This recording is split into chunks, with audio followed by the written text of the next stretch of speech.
Almost everybody associates what they want with the resistance of yearning.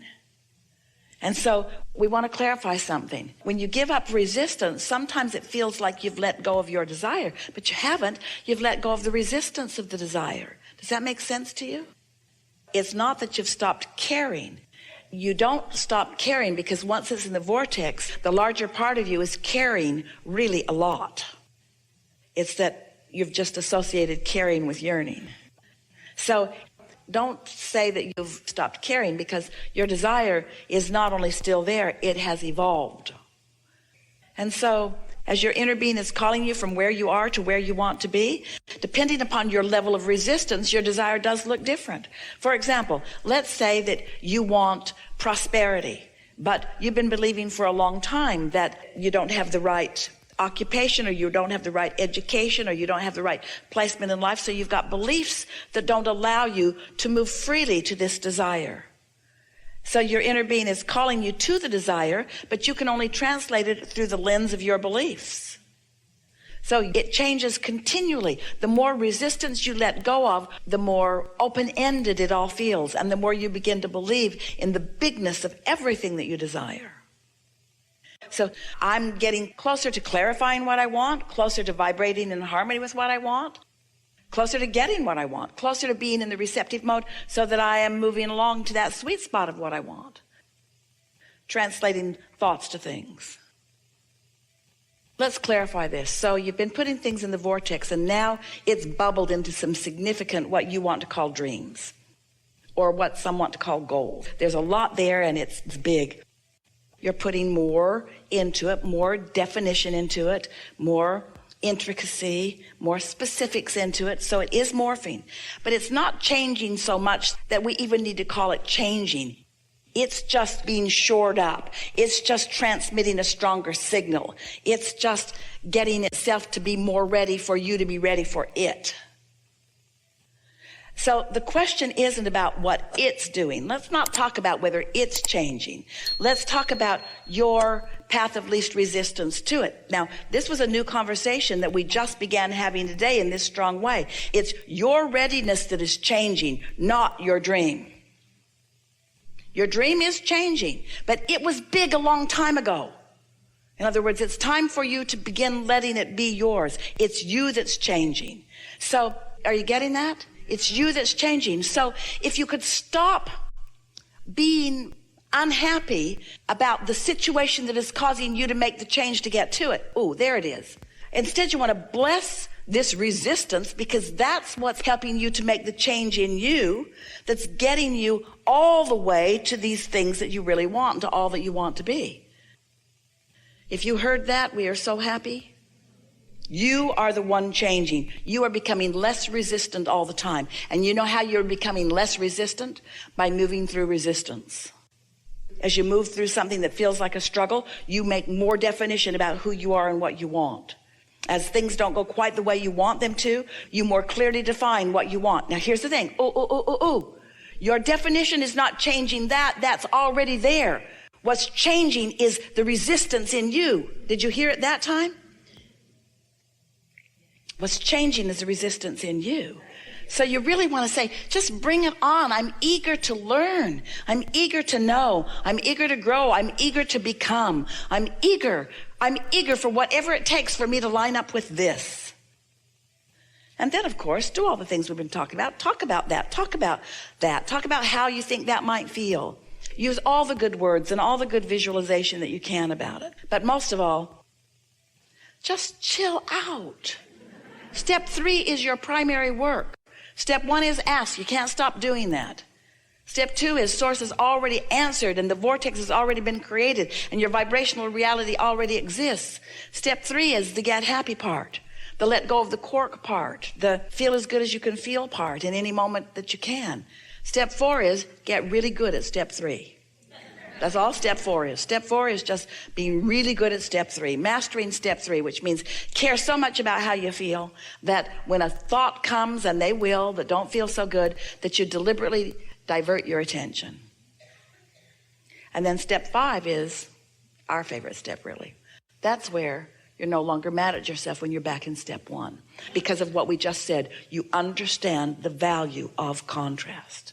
You understand how important the contrast is to the change in you that is necessary for the matching with what you've already created. We've never said that clearer.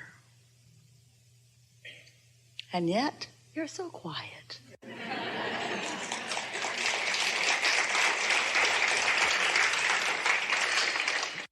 And so, sometimes contrast comes because there was contrast before that you gave your attention to. So you let the earlier contrast sort of set your thoughts.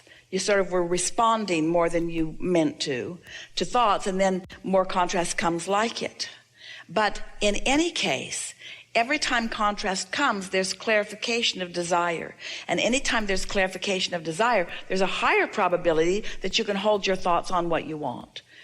There are many ways to approach life, but we're going to point out for you 2 basic approaches. And you fall into both categories. All of you fall more into the first category than the second, but these are the 2 primary categories of creation that most of you are experiencing. First one. I know what I don't want, so I know what I do want. I know what I don't want, so I know what I do want. I know what I don't want. I really don't want that. I know what I don't want. I really don't want that. Others don't want it either. A lot of us don't want that. I know what I don't want. I really know what I don't want. I don't want that, and I don't like this about it, or this about it, or this about it, or this. I want that, but I really know what I don't want. And so what happens is, I know what I don't want, which causes you to launch another rocket. But you know what you don't want, which causes you to launch another rocket. But you know what you don't want, which causes you to launch another rocket. So you've got this great expanse, this big time tug of war going on. And then finally, you know what you don't want, and you're so sick and tired of that you launch this huge rocket that gets your attention for a minute. But you can't get there easily because this is where your practice is. But that was so big that it calls you in a really strong way. But it's a really hard path because you've put so much resistance on the way. So it's really interesting, isn't it? The whole time that you're building this vortex that will call you, and in fact, a lot of the stuff that you've built your vortex out of is resistance. The very resistance that was necessary for you to build what you wanted is the resistance that holds you back from it. If you're not a good focuser. But if you're a good focuser, every time you know what you don't want and you know what you do want, you give your attention to that. So this is the distinction. You launch a rocket, you know what you don't want, you launch a rocket, you keep doing that. So there's a big extreme. It's like pulling a rubber band back. And when you let go of it, it goes really far. You say, oh boy, am I a good creator? That's one approach. That's what most of you do most of the time. Here's the other approach. Know what I don't want, know what I do want. Oh, that's nice. Yeah, I like that about that. That's really good. Know what you don't want, know what you do want. Oh, how lovely is that? I can think about that and talk about that. Yeah, I can line up with that. Know what I don't want, oh yeah, how lovely is that? Yeah, I can do that. Not the drama you like. It's not the drama you like. It doesn't get the attention that you think you want. Nobody's going to write a book about you. You have to suffer really a lot before they'll write a book about you. You have to overcome terrible stuff. But you can play it any way you want. We recommend a combination of all of that, but more of this, more of staying in your lane, more of feeling the rumble strip. When you get into your car, you know where your lane is. You know that you don't want to try to occupy the same space as another car. And when your wheels are on the rumble strip, you just naturally correct your steering. You don't make a big deal about it. You don't call someone, the rumble strips are here. I'm on the rumble strips. What do you think it means?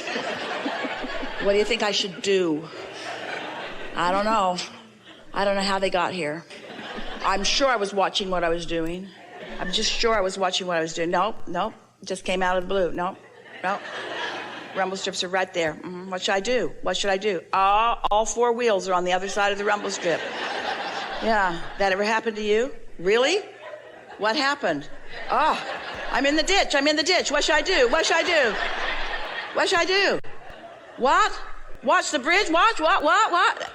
Getting a new body is so time consuming. Once you go over that cliff, it's trouble.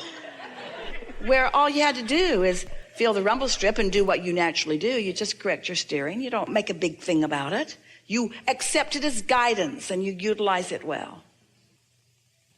We want to point you in the direction of your vortex so that you can feel the bigness and the wholeness of it. So it helps when you accept, and many of you have, that it's logical that you've created this vortex, and so therefore isn't it logical that you've created a collective one? And isn't it therefore logical that what's happening on planet Earth and what future manifestations will be has everything to do with what's there now? So we just want to point out that there's always been a whole lot there, and that the evolution and expansion of all species, especially the human species, has been a wonderful thing, just like you all planned it being. But now this is your time. It's why so many, including us, are calling this the time of awakening, because it's the time of consciously focusing yourself in alignment with what you have vibrationally created. So the feeling of joy is more pervasive. The feeling of hands-on creating is more pervasive. There's more joy, more hands-on joy, more feelings of hands in the clay, more feeling of freedom, more sense of autonomy, more sense of right place, right time. And yeah, more manifestations that those counters will look at and use as their explanation of humanity and society and what's gone on, but they still are missing the big picture. And the big picture is the collective vortex, because that's where that world peace is that you all want. That's where that harmony, that's where that absence of disease is. That's where the everyone being able to eat. That's where the absence of hunger is. You see what we're getting at? There is so much more that humanity has been seeking. But what is humanity? Humanity is only the culmination of a whole lot of humans who are individually focused and asking for themselves personally, but it has created the vibrational existence of that which you want to call source. So it has created the vibrational existence of the potential for human allowance. But there will always be a gap between what you've created and what you have allowed. If you as an individual can allow yourself to say and mean, nobody else has to figure this out, I've got it. And if you can not feel the need to convince them all, or even to convince a lot of them, if you can just know it and live it and let it be demonstrated to you, then through the clarity of your joyous example, others will catch on too. Ooh, we felt the gasp in the room. Don't you like knowing that all that you seek already is, and that source stands focused on that, and that law of attraction is responding to that powerful beingness? Doesn't it make it certain that it will be for you, for any one of you, at any time that you allow it? And if you can just resist the need for everybody to get it before you get it, then you'll have it. See? If you can not lament those who don't get it or aren't understanding, if you can not push against those who are waiting for it to be manifested and then they're counting the beans of what's being manifested. If you can be the vibrational being that you were born being and that you were born to be, then, oh, what a sweet, sweet, sweet, sweet, sweet moment after moment after moment after moment after moment you have.